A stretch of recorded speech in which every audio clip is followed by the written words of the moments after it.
ক্লাবের মিটিং এ ডাকছে এখানে কি করতেছিস? এই দেখ, তোদের ক্লাবের প্রেসিডেন্ট আসছে মিটিং করতে। তো বস, আমাদের সাথে একটু মিটিং করেন। আমরা কি টিমের বাইরে নাকি? এই তুষার, আমি এখানে তোর সাথে ঝামেলা করতে আসি না।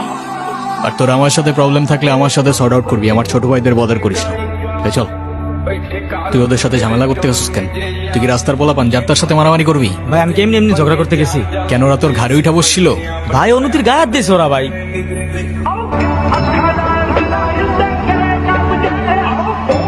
বাদ দেন না ভাই, চলো ভাই। ভাই চলো না ভাই, তোরে যাইতে বলছি আমি।